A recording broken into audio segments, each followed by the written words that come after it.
അങ്ങനെ നമ്മുടെ സുധീഷ് ഓരോ കള്ളത്തരങ്ങൾ ഒപ്പിച്ചിട്ട് നമ്മുടെ വല്യച്ഛന് നിന്ന് നമ്മുടെ തറവാട്ട് അമ്പലത്തേക്കുള്ള വഴിയൊക്കെ ചോദിച്ചിട്ട് എല്ലാവരും നമ്മുടെ തറവാട്ട് അമ്പലത്തിലേക്ക് പുറപ്പെടുകയാണ്.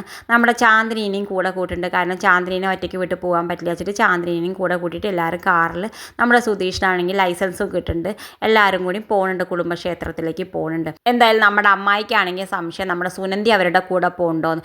എന്തായാലും നമ്മുടെ അമ്മായിയും പുറപ്പെട്ട് വരുന്നുണ്ട്. നമ്മുടെ സുനന്ദി ആണെങ്കിൽ അവിടെ ഉണ്ട്. എല്ലാവരും അവിടെ ആ കുടുംബക്ഷേത്രത്തിലേക്ക് എത്തുന്നുണ്ട് ഒരുമിച്ചിട്ട്. എന്തായാലും നമ്മുടെ അമ്മായി ചോദിക്കുന്നുണ്ട്, നിങ്ങളോട് ആരാടാ അപ്പം ഇവിടേക്ക് പുറപ്പെട്ട് വരാൻ പറഞ്ഞതെന്നൊക്കെ ചോദിക്കുന്നുണ്ട്. ആ സമയത്ത് നമ്മളെ സുധീഷ് ചോദിക്കുന്നുണ്ട്, ഇത് നിങ്ങൾക്ക് തറവാട്ടമ്പലം എഴുതി വെച്ചിട്ടൊന്നുമില്ലല്ലോ ആരും, ഇത് ആർക്ക് വേണമെങ്കിലും വന്ന് തൊഴാലോ എന്നൊക്കെ പറഞ്ഞിട്ട് നമ്മുടെ സുധീഷും ദേഷ്യപ്പെടുന്നുണ്ട്. പിന്നെ കാണിക്കുന്നത് എന്തായാലും നമ്മുടെ നികേഷ് സുധീഷിനെ കളിയാക്കിയിട്ട് പറയുന്നുണ്ട്, നമ്മുടെ സുധീഷേട്ടൻ സുഭാഷേട്ടനെ കല്യാണം നടക്കാൻ വേണ്ടിയിട്ട് ചൂലം കുത്തിയിട്ട് പ്രദക്ഷിണ വെക്കേണ്ടത് ഇത്ര എന്നൊക്കെ പറയുന്നുണ്ട്. ആ സമയത്ത് നമ്മുടെ സുധീഷിനാണെങ്കിൽ ആകെ പേടിച്ച് വരയ്ക്കുന്നുണ്ട്. ആ സമയത്ത് നമ്മുടെ സുനന്ദ പറയുന്നുണ്ട്, അങ്ങനെ ചെയ്തിട്ടുണ്ടെങ്കിൽ നമ്മുടെ സുഭാഷേട്ടനെ ഇവിടുന്ന് പോകുമ്പോഴേക്കും കല്യാണം നടക്കും എന്നൊക്കെ പറയുന്നുണ്ട്. എന്തായാലും ആ സമയത്ത് നമ്മളേക്ക് നമ്മുടെ ചാന്ദിനി വഴുക്കിയിട്ട് നമ്മുടെ സുഭാഷേട്ടൻ്റെ കയ്യിലാണെങ്കിൽ വീഴുന്നുണ്ട്. ഇതൊക്കെ സുനന്ദയ്ക്ക് കാണുമ്പോൾ വല്ലാത്ത വിഷമമുണ്ട്.